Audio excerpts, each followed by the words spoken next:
O Geda é presidente da Geodireito, sendo doutor em Geografia pela UNB e doutorando em Direito pela Universidade de Coimbra. O Geda, fique à vontade para discorrer sobre o tema.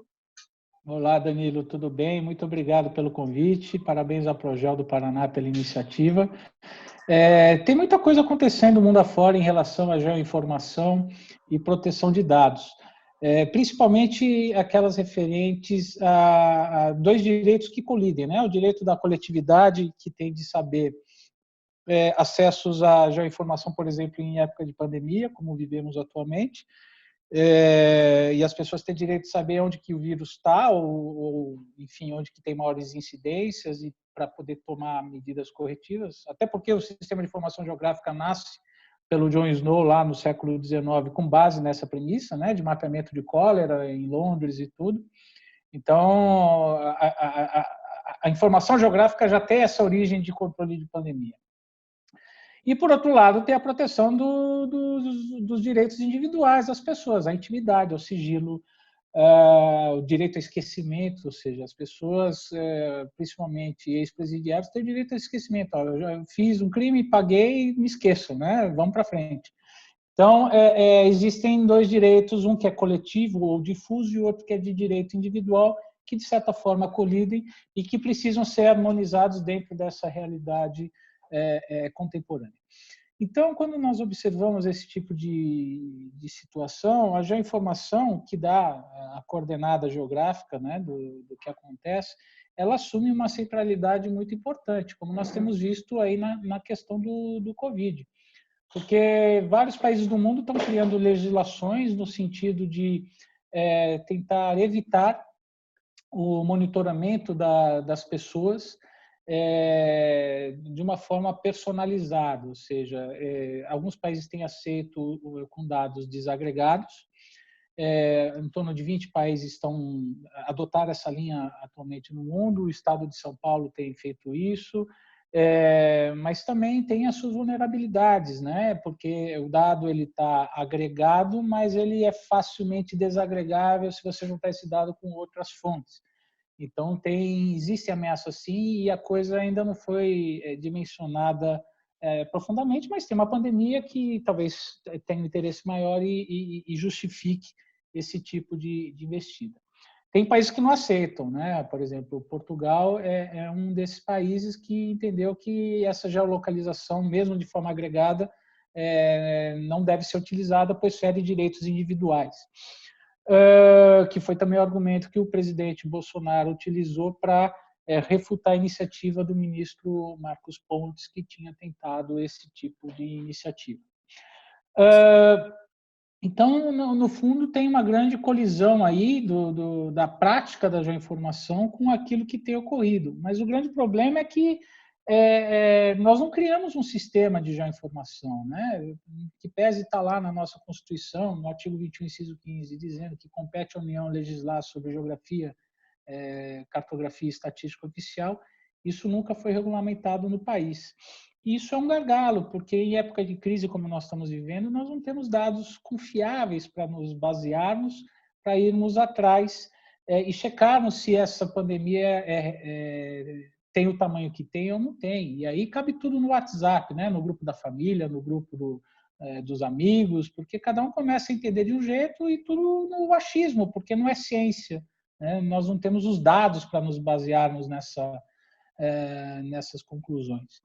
Então, acho que são dois temas que os geógrafos vão ter pela frente nessa questão da proteção de dados, que o primeiro é a colisão dos direitos coletivos com os direitos individuais, e o segundo é que sistema queremos, porque o não sistema que nós temos hoje está custando caro, inclusive para tomada de decisões rápidas que precisam ser feitas em época de pandemia. Legal. Você colocou ali a questão do artigo 21 da Constituição, né? E ele também, dentro de seus incisos, ele fala ali sobre a questão do planejamento, né?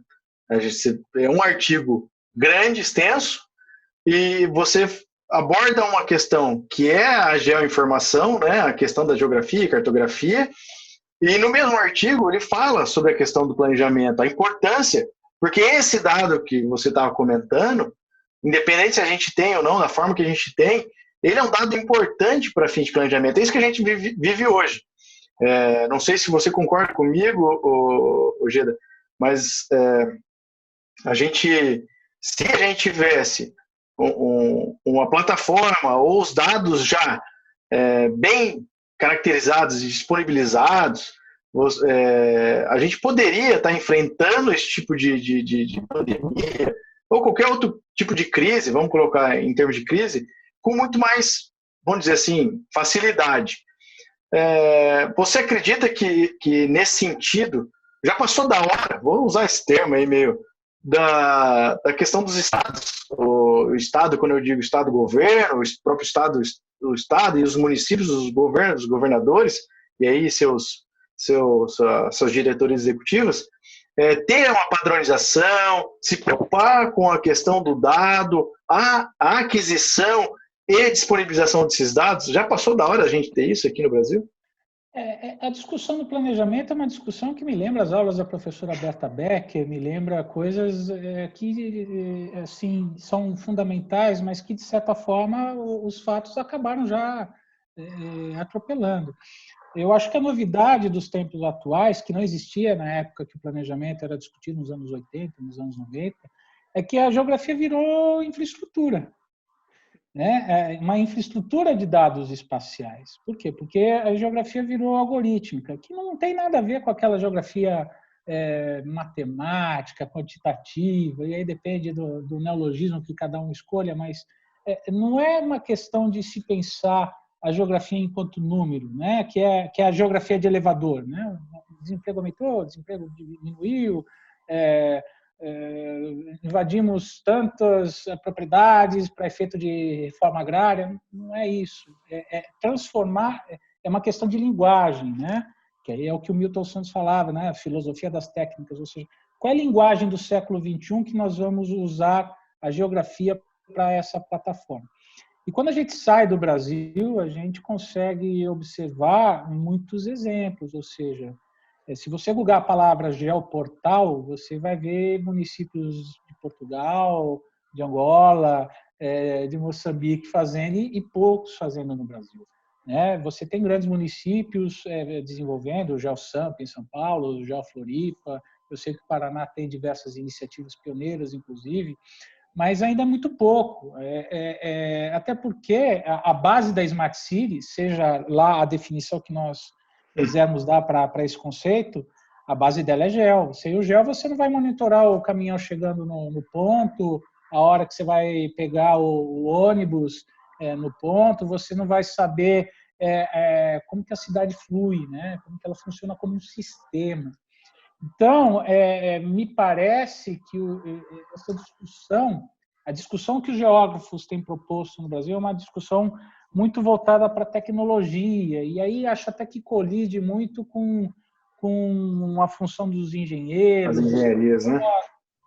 E não me parece, uma opinião minha, pessoal, não me parece que esse seja o papel do geógrafo. Me parece que o papel do geógrafo, que é aquele que se forma muitas vezes em faculdade de letras e vai tirar CREA depois, é exatamente conseguir fazer uma ponte entre grandezas diferentes, ciências humanas, ciências exatas, ciências biológicas, como está mostrando o Covid, até porque, reforço, a infraestrutura geográfica nasce de uma demanda biológica, e me parece que a função do geógrafo é ter essa visão mais holística e transformar isso num sistema do quê? De infraestrutura.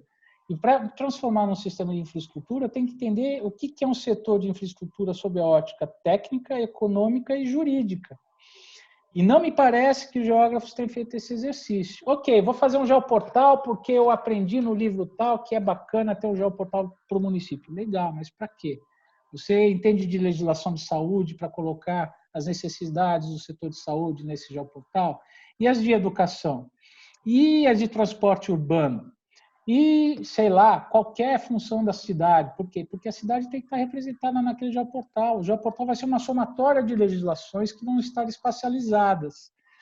Vai ser uma somatória de interesses econômico-financeiros que vão estar espacializados.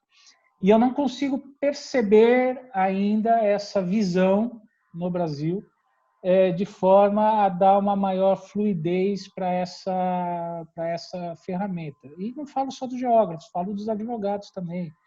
Você explica isso para um advogado, da importância de uma plataforma geo para a formação de tomada de decisão jurídica, existe uma dificuldade tão grande quanto explicar para o geógrafo a importância de se estudar a fundo a legislação, assim como estudam a fundo um ArcGIS, um QGIS, qualquer ferramenta maravilhosa de geo.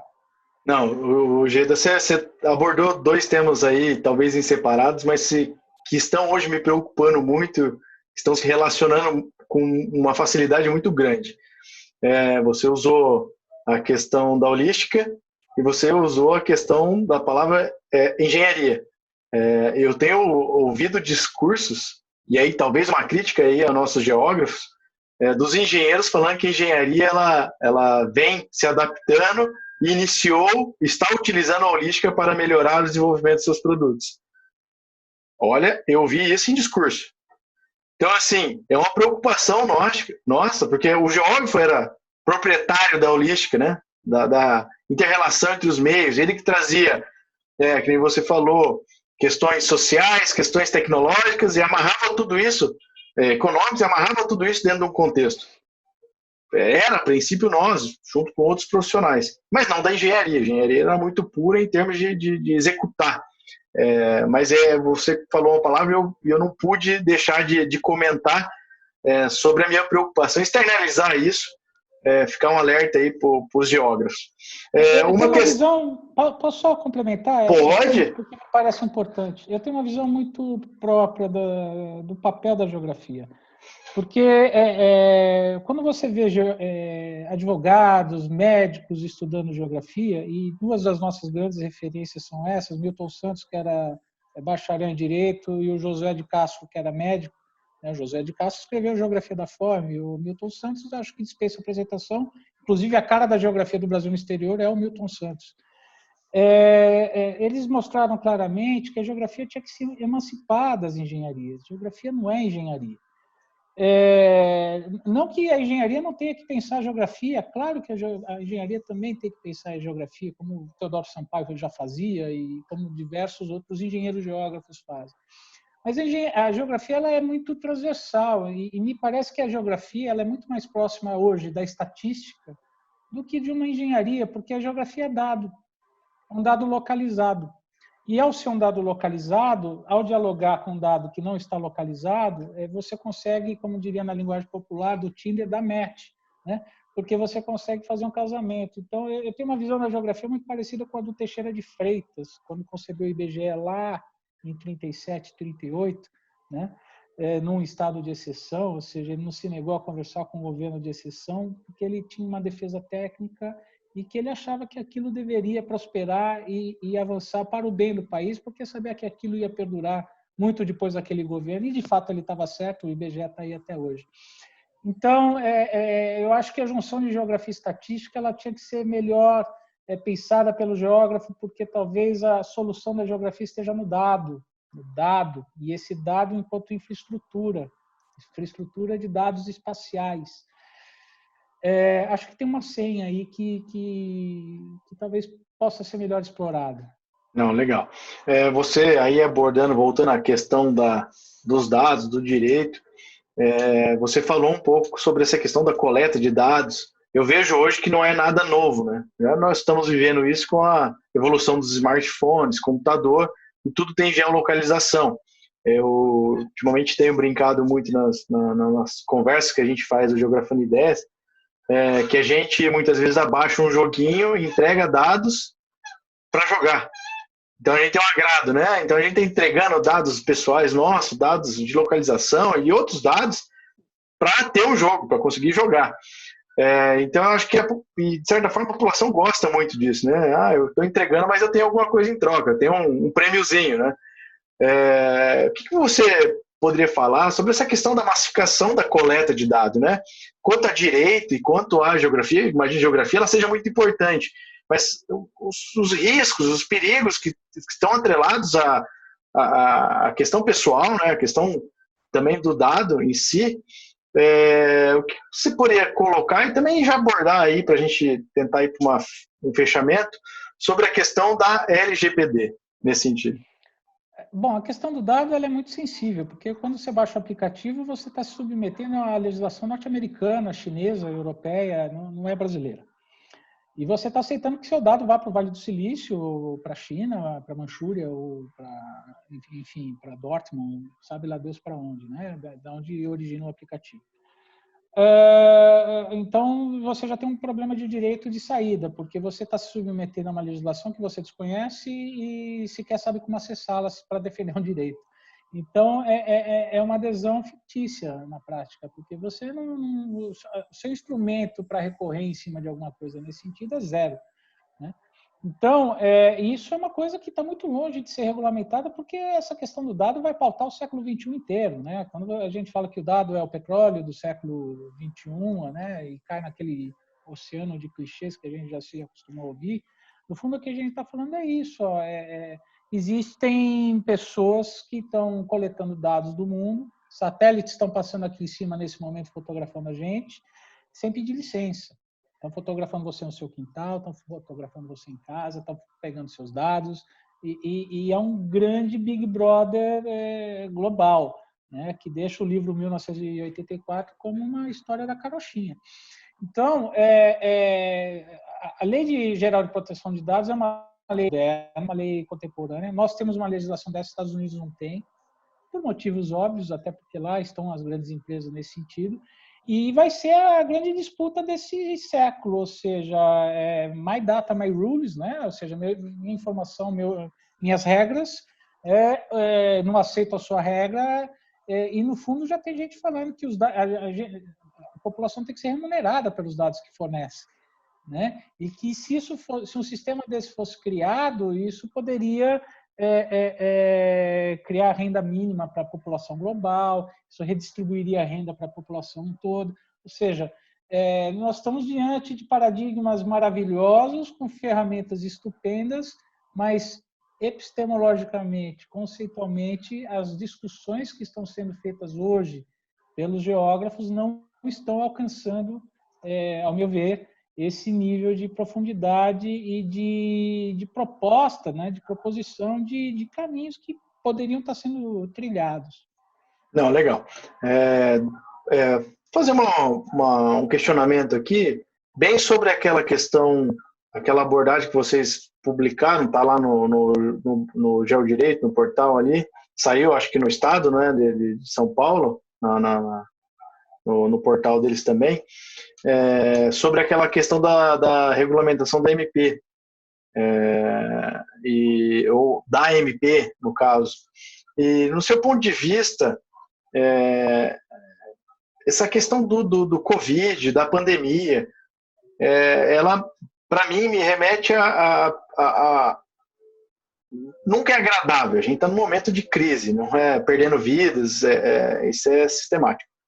Porém, assim, este momento, ele faz com que várias pessoas pensem em conteúdos diferentes e traga novas abordagens. Então, assim, você acha que esse período que a gente está vivendo, talvez a gente tenha um avanço, ou tenha aí alguma possibilidade, esse cometa que está passando, a gente se agarrar em algum momento nele e se preocupar com essa questão de regulamentação, aí já pensando na LGPD, porque, assim, eu vi que vocês colocam lá, a MP ela fortalece, ele é um fortalecimento do Estado, eu acho que é necessário. No meu ponto de vista, dependendo da forma que vai ser utilizado, os dados, como vocês colocaram lá, o dado ele não está sendo violado, o dado do indivíduo, a gente tem que tomar cuidado com isso, você pode falar mais sobre isso.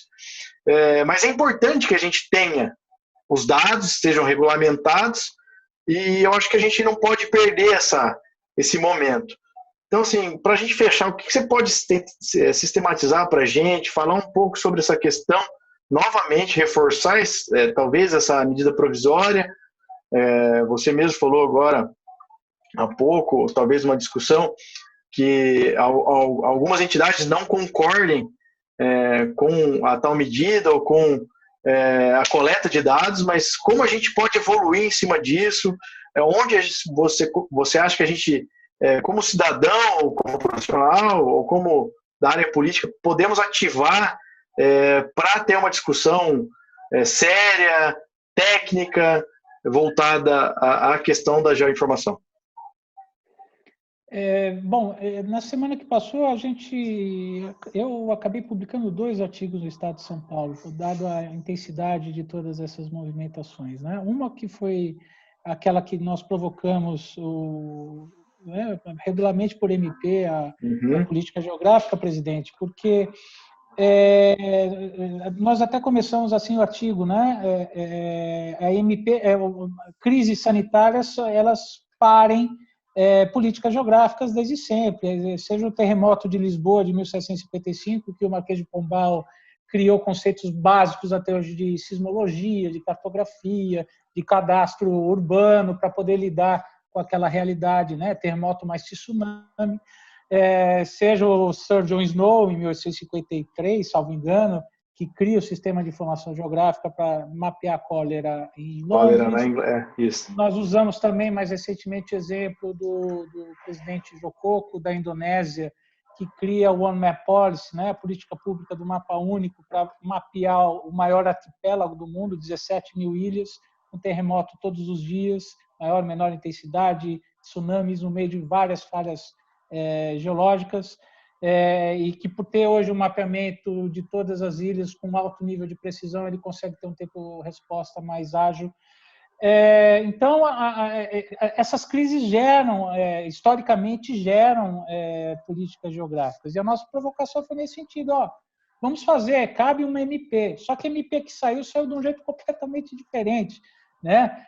Saiu de um jeito analógico. Olha, o IBGE tem que receber listas amarelas, né? 226 milhões de telefones celulares de pessoas com endereço, com nome, para ficar ligando um para um, fazendo call center, perguntando se tem Covid. Né? Se alguém liga para a sua casa e pergunta se você tem Covid, o que você responde? Né? Ou seja, o instrumento da autodeclaração no momento de crise é um instrumento frágil, e é um instrumento desagregado, porque em que pese eles falarem que está tudo sob o manto do sigilo estatístico, não é, o sigilo estatístico nunca foi testado dessa forma, né? tão intensa, vamos dizer assim. O que nos parece que falta é viabilizar por lei a infraestrutura nacional de dados espaciais, ter uma plataforma aberta, né? Recriar a Comissão Nacional de Cartografia com esse nome ou com outro nome, mas que tenha uma governança voltada para isso, que tenha um gestor desse sistema, que possa regulamentar essa infraestrutura. No fundo, o que a gente está pedindo é o que o mundo inteiro está fazendo. Países da África já têm essas políticas geográficas muito mais desenvolvidas do que nós. Né? Eu consigo entrar na agência reguladora de geoinformação da Etiópia, eu consigo entrar na agência de geoinformação do Zimbábue. Por que o Brasil não tem? Por que nós gostamos tanto desse nível de informalidade? Né? Por que o geógrafo é tão avesso a usar a legislação a seu favor? Não era lá nos anos 40, mas hoje é. Por quê? Então, acho que são coisas que a gente tem que enfrentar para tentar sair do lugar. Não, legal. A sua fala vem de encontro o que a gente está operando aqui, o nosso presidente aí da associação, o Jorge Campelo, da qual mandou um abraço para ti, você sempre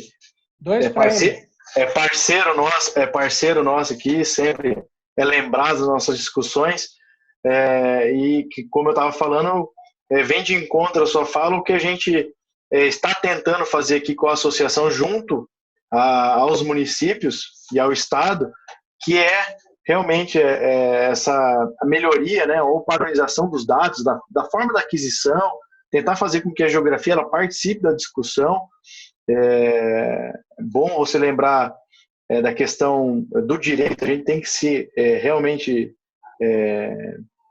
lembrar e se prevenir no que eu digo assim, o uso, né, da lei a nosso favor. Eu acho que tem que ser sempre assim. E fica meu agradecimento aqui, Ujeda. Muito obrigado pela participação. Então aí eu fecho o programa, finalizo o nosso episódio sobre geoinformação e produção de dados com o geógrafo e advogado Luiz Ujeda. Muito obrigado, até os próximos episódios de Geografando Ideia especial TIG Covid-19. Eu que agradeço. Muito obrigado pela oportunidade.